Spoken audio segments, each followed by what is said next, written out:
आज एक बहुत ही कॉमन विषय पे बात करेंगे, ब्लाउज़ के आगे पीछे और साइड में झोल क्यों आता है, व्रिंकल्स क्यों आते हैं। बहुत से लोगों की ये प्रॉब्लम है। कटोरी वाला ब्लाउज़ है, कटिंग प्लस सिलाई, और इस प्रॉब्लम का पूरा सॉल्यूशन देखेंगे। इस टॉपिक पर चर्चा करने के लिए ही इस कटिंग को हम देखेंगे, और मेन उद्देश्य वही है, डायरेक्ट कपड़े पर कटिंग रहेगी। तो जब भी आप डायरेक्ट कपड़े पर कटिंग करते हैं कटोरी ब्लाउज़ की, तो किन किन बातों का सावधानी रखना चाहिए, पहले उसको समझो। जैसे आपने ये बराबर रख लिया, ठीक है। सबसे पहले तो ये सीधा इस तरह से निशान लगाएं, और उसके बाद ये हल्का सा मार्जिन छोड़ दिए। इसको तो पहले सीधा काट लेना है, ठीक। जितना हमने मार्जिन छोड़ा हुआ है, ये मार्जिन कितना है, 1.25 इंच का है समझो। तो इसको इस तरह से आपको फोल्ड कर लेना है और इसको बराबर में ला के रख लेना है। इससे हम फ्रंट बनाएंगे और जो नीचे वाला है उससे बैक बन जाएगा, ठीक। किसी से भी फ्रंट, किसी से भी बैक बना सकते हैं। जरूरी नहीं कि नीचे से ऐसा करना है, ऊपर से ऐसा करना है, ऐसा कुछ होता नहीं है। पेपर कटिंग्स पे शानदार ऑफर चल रहा है अभी, उसका आप लोग लाभ ले सकते हैं। डिस्प्ले पे नंबर चल रहा है, पूरी इंक्वायरी करें और डिटेल्स लें। अभी हम बात करते हैं लंबाई की। 15 इंच की लंबाई है, मार्जिन मिला के 15 इंच है ना, 14 तैयार करना है तो 15 इंच की लंबाई लेनी है। तो ये इस तरह से 15 इंच का निशान। अब पुराने ब्लाउज में शोल्डर 10 इंच का है, तो यहाँ पर मार्जिन लेंगे 1 इंच का, तो 11 हो जाएगा। 11 का हाफ करके 5.5, ठीक। 5.5 पर डायरेक्ट निशान लगा सकते हैं, ये इस तरह से। अब इसके बाद आ जाते हैं हम डायरेक्ट यहाँ पर। देखिए, जैसे आर्म होल की अगर बात करें, आपका चेस्ट कितना है, 34 है। इसके हिसाब से हम यहाँ पर 5.25 इंच अप्रॉक्स ये निशान लेते हैं, सीधा आगे बढ़ा लेंगे, ठीक। यहीं पर हम चेस्ट को नापते हैं। जो ये हम 5.25 इंच नीचे आकर के ये सीधी लाइन खींचे ना, इसी पर चेस्ट को नापते हैं। तो 34 चेस्ट है, ब्लाउज का नाप है। चौथा हिस्सा लेंगे 8.5 और 1.5 इंच का सिलाई मार्जिन। कमर ले लेंगे चौथा हिस्सा, 1 इंच का डॉट और 1.5 इंच का सिलाई मार्जिन। तो ये इस तरह से एक बेसिक फ्रेम तैयार होता है ब्लाउज के लिए। इतना तो सभी तरह के ब्लाउज में करना है, कोई भी पैटर्न बना रहे हो। शोल्डर हल्का सा डाउन करेंगे, डीप गला है ना, तो डीप गले की वजह से हम हल्का सा डाउन करेंगे गले की तरफ शोल्डर को। बाकी सभी पैटर्न्स में आर्म होल की तरफ करते हैं। 2.25 इंच गला खोलने के बाद सामने का गला जैसे आपको 7 इंच रखना है, तो 7 इंच का मार्क करके ये इस तरह से मिला लेना है। मिलाने के बाद आपको यहाँ पर सिंपल राउंड नेक बनाना है, एकदम सिंपली इस तरह से। इसके बाद आर्म होल शेप को आधा इंच अंदर की तरफ डाउन करेंगे, फिर 1 इंच की गोलाई देंगे और 1.25 इंच की गोलाई देंगे, है ना। 1 इंच की गोलाई सामने पल्ले के लिए, 1.25 इंच वाली गोलाई पीछे पल्ले के लिए, और ये इस तरह से डाउन करके आपको लेके जाना है साइड में। अब इसके बाद देखना, जैसे आप ये गोलाई नापते हैं आर्म होल की गोलाई, तो आपको जितना चाहिए उतना मिल रहा है कि नहीं, ये देख लेना। आपको 16 इंच चाहिए, 16 इंच मिल गया। उसके बाद आ जाते हैं डॉट पर। देखिए, बेल्ट का जो निशान है वो आपका आएगा 2.5 इंच। जरूरी नहीं कि सब में 2.5 इंच, क्योंकि आजकल बेल्ट जो है कस्टमर की डिमांड के हिसाब से बनते हैं। तो जितना कस्टमर की डिमांड है बेल्ट आप उतना ऊंचा रख सकते हैं। डॉट का पॉइंट हमने पहले ही लगा लिया 11 इंच पे, तो वो फिक्स होना चाहिए, है ना। 10.5 था, हमने 11 पे लगाया। आधा इंच का शोल्डर ज्वाइंट का मार्जिन होता है। अब कटोरी की बात करते हैं, तो जो कटोरी साइज है ना वो 5.25 इंच की लगनी है, लेकिन आपने देखा हमने आधा इंच कम करके लगाया। लगाना था 5.25 का, हमने लगाया 4.25 का। 4.25 का मतलब 4.75, ठीक। ये वाली कटोरी अभी हमने कटिंग करनी है। आधा इंच कम क्यों किए हैं, इसके पीछे एक ट्रिक आप लोग को बताऊंगा। डायरेक्ट कपड़े पर कटिंग मेथड में ये बहुत ज़्यादा यूजफुल है, और कटोरी ब्लाउज के परफेक्शन में भी। अब यहाँ पर जैसे 4.25 आपने लिया तो उसका आधा ले लेना, 11 इंच आपका ये पॉइंट आ जाएगा, और 1.25 इंच का ये इस तरह से राउंडिंग शेप आ जाएगा, जो कि बेल्ट का नोक शेप बनता है। ये लगभग 5.25 इंच पर लेना, और इधर से आर्म होल की गोलाई से 2.5 इंच लेना, ठीक। इस तरह से इसको मिला के राउंडिंग शेप दे देना। ये आपका सिंपल सा कटोरी राउंड होगा, एकदम हल्का सा राउंड होता है इसमें। उसके बाद हम इसको कटिंग कर लेंगे। तो ये देखिए, इस तरह से आपको कटिंग करना है। जैसा मैंने कहा कि ऊपर वाला जो पल्ला है वो फ्रंट का होगा, नीचे वाला पल्ला बैक साइड का होगा। तो ये कट लगाना है आपको साइड फिटिंग का, ये गले का, और उसके बाद ये आपका बेल्ट देखो 1.25 इंच मार्जिन के साथ अलग से कट के निकल जाएगा, ठीक है।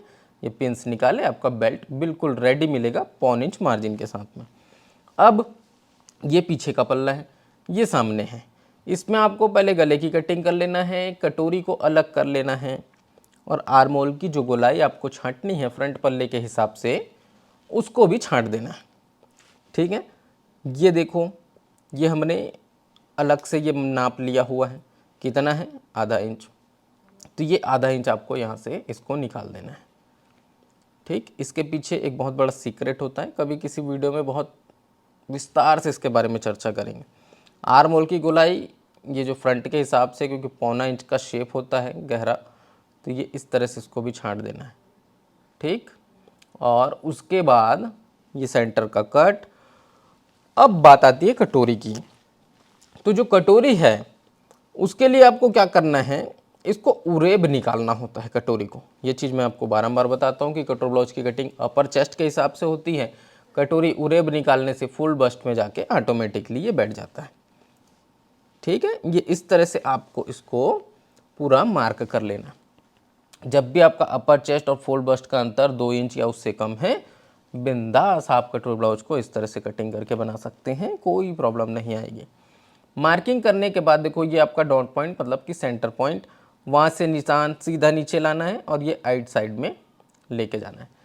अब देखो, यहाँ पर हम मार्जिन देंगे 1.5 इंच का और इधर देंगे 1.5 इंच का और यहाँ से हम देंगे लगभग 2.5 इंच का। तो जो हमने 1.5 इंच मार्जिन दिया वो नॉर्मली हम कितना देते हैं, 1.25 इंच का। आज हमने ये मेथड देखा कि कटोरी हमने पहले आधा इंच कम किया हुआ था, तो पाव इंच दोनों तरफ हमने मार्जिन को बढ़ा दिया, जिससे वो आधा इंच हमने कटोरी जो कम लिया था वो बैलेंस हो गया। ठीक है, गले के दोनों नोक पर आधा आधा इंच का मार्जिन लेके ये गोल कटोरी आपको तैयार करके काट लेनी है। बस इतना सा इसमें काम है, इससे ज़्यादा और कुछ नहीं। विशेषता क्या है इसकी, उरेब कटी हुई होगी, स्ट्रेच होगा और फुल बस्ट में जाके मस्त बैठेगा। कहीं पर ना कोई सलवट आएगी ना कुछ, रिंकल्स वगैरह कटोरी में नहीं आने वाले। अब ये आपकी जो कटोरी कितने इंच की बन गई, 5.25 की। तो 5.25 का आपको आधा लेना है, हाफ इंच छोड़ के। 5.25 का आधा कितना होगा, अप्रॉक्स 2.25 के आसपास। ठीक है, या 1 सूत और कम। ये इस तरह से आप इसका कैलकुलेशन बिठाते हैं। अब हम आ जाते हैं किसमें, आस्तीन में। तो आस्तीन की लंबाई और आस्तीन की गोलाई, आर्म होल तो आपको पता ही है 16 इंच का है, तो लंबाई 4 इंच की, गोलाई 6 इंच की। 6 इंच में 1.5 इंच और मार्जिन देना, वो सिलाई का होता है। 4 इंच में आधा इंच का मार्जिन देना, ये दबाव के लिए होता है। ठीक है, और ये 2.5 इंच नीचे एक मार्क करना है और सीधा सीधा 8 इंच इस तरह से रख के आपको इसको आर्म होल शेप दे देना है, ये इस तरह से। और ये निशान आपका जो है ये राउंडिंग में कुछ इस प्रकार से घूमेगा। तो ये क्या हो जाता है, आस्तीन शेप की कटिंग हो जाती है। और उसके बाद आस्तीन का जो है एक साइड का पल्ला छंटता है, आस्तीन आर्म होल भी छंटता है ना, जैसे ब्लाउज का आर्म होल छंटता है गहरा, वैसे ही आस्तीन का भी छंटता है। ये कट्स लगा लेने हैं आपको अच्छे से, सेंटर का अनिवार्य रूप से। और उसके बाद एक पल्ला जो है वो इस तरह से आपको छांटना है। इसको छांटने का एक विशेष टेक्निक होता है, जिसको मैंने आस्तीन कटिंग के वीडियोज़ में समझाया हुआ है। ठीक है, कहाँ से छांटना है, कितना छांटना है, क्यों छांटना है, सब कुछ बता रखा है। तो अब जा करके उसको देखिए। यहाँ पर देखो, ये पीछे का गला 10 इंच डीप, लगभग 2.5 से 2.25 इंच खोलना, ज़्यादा फैलाने की ज़रूरत है नहीं। और इस तरह से राउंडिंग शेप इसमें भी सिंपल गोल गले का कटिंग कर देते हैं। अब मेन जो प्रॉब्लम आती है ना, वो यहीं से आती है। सारे फसाद की जड़ क्या है, ये पीछे पल्ला और डीप गला। होता क्या है, ये डॉट का पॉइंट पहले लगाते हैं 4 इंच 4.25 इंच की दूरी पे और लगभग उतनी ही ऊंचाई। ये देखना, जैसे ये आपका शोल्डर, पहले देखो शोल्डर पे ये लाइन आपकी स्ट्रेट आनी चाहिए। स्ट्रेट मान लो नहीं आ रही है तो आपको स्ट्रेट ला लेना है। थोड़ा बहुत छांटने से नहीं घबराना है, अगर आप घबराओगे तो आगे नहीं बढ़ पाओगे। ठीक है, तो वो हल्का फुल्का जो तिरछा मिर्छा दिखता है उसको एकदम क्लियर, क्योंकि आस्तीन का जो ज्वाइंट आता है, आस्तीन फिटिंग जो शोल्डर के पास होती है, वो एकदम स्ट्रेट लाइन पे होनी चाहिए। ठीक है, अब बात करते हैं कटोरी की। तो इसका डॉट लगाते हैं इस तरह से, देखो आप कभी भी कपड़े पर इस तरह के पेन से मार्क नहीं लगाएंगे ना, हमको समझाना होता है तो हम कुछ भी लगा देते हैं, वो बात अलग है। लेकिन आपको इन बातों का ध्यान रखना है कि आप मार्किंग जब भी कपड़े पर करेंगे चौक से ही करेंगे, क्योंकि चौक की मार्किंग निकल जाती है, पेन की नहीं निकलती है। ये इस तरह से जो है कटोरी के दोनों सेट रेडी हैं। अभी आपको करना क्या है, ये जो आपकी कटोरी है इसको क्रॉस पट्टी के ऊपर फिट करना है। अब इसमें प्रश्न ये भी हो सकता है कि नीचे से फिट करें या ऊपर से, तो आप कहीं से भी फिट करो, दोनों तरफ से बराबर ही आएगा। ठीक है, ऊपर से भी कर सकते हैं, नीचे से भी। अभी आपने देखा हमने नीचे से किया, ठीक, ये इस प्रकार से। अब ये हो गया। इसके बाद जो है दूसरे साइड का जो पेयर है उसको भी आप ऐसे ही करेंगे। यहाँ पर एक चीज़ और है, ये योक पट्टी जिसको हम बेल्ट भी बोलते हैं, इसको इस तरह से रख के ज्वाइंट करना है। जो नोक वाला हिस्सा है योक पट्टी का वो क्या होता है, कटोरी की तरफ जाता है। ये इस तरह से आपको इसको भी फिट करना है। सिंगल स्टिच के साथ अभी कर रहे हैं, आपको सभी में डबल स्टिच यूज़ करना है। कहीं पर भी सिंगल से काम नहीं चलाना है, क्योंकि काम चलाऊ काम आपको करना ही नहीं है।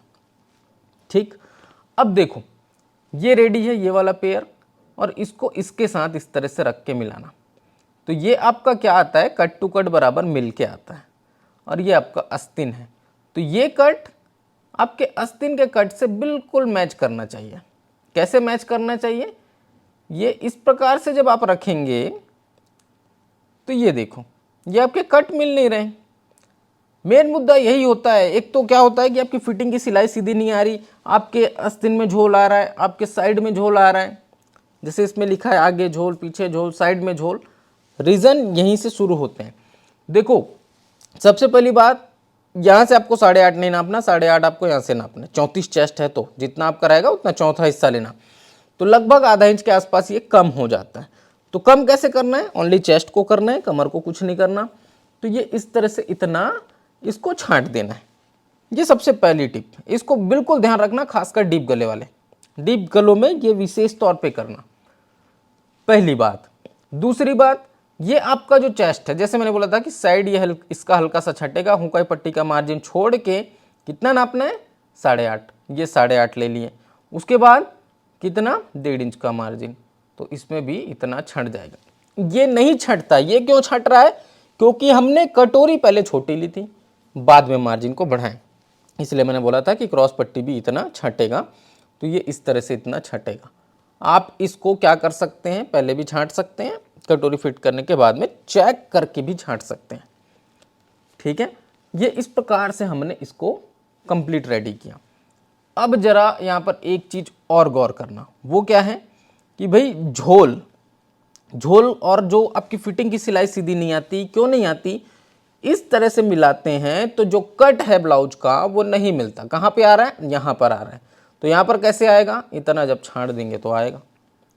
अब यहाँ पर एक प्रश्न और हो सकता है कि सर अगर हम ब्लाउज के आर्म होल को जब इतना छांट देते हैं तो इतना छांटने से क्या हमारा आर्म होल बढ़ेगा, नहीं बढ़ेगा। लेकिन ये जो कपड़े एक्स्ट्रा रह जाते हैं ब्लाउज में वही झोल बन जाते हैं। समझ रहे हो, आर्म होल को जब भी छांटोगे तो वापस से फ्रंट की गोलाई और बैक की गोलाई में 1.25 इंच का गैप देना। गैप देने के बाद ये आपकी फिटिंग्स प्रॉपर मेजरमेंट्स के साथ आपको सब कुछ सामने दिखाया गया है। और इस तरीके से जब आप करेंगे, यकीन मानिए 99% ब्लाउजों में आपके झोल आने की शिकायत खत्म हो जाएगी। 100% इसलिए नहीं बोल रहा हूँ क्योंकि कुछ और भी रीज़न होते हैं झोल आने के, उसके बारे में अभी हम डिस्कस नहीं करेंगे। लेकिन 90% 95% जो ब्लाउज हैं उसमें झोल पूरी तरह से खत्म हो जाएगा। आई होप आप लोग को ये वीडियो पसंद आया। वीडियो पसंद आया तो उसको लाइक करें, शेयर करें। चैनल पर पहली बार आए चैनल को सब्सक्राइब भी कर लीजिएगा। बाकी मैं आज आपसे फिर मुलाकात करता हूँ किसी नए वीडियो में नए टॉपिक के साथ। तब तक के लिए जय हिंद।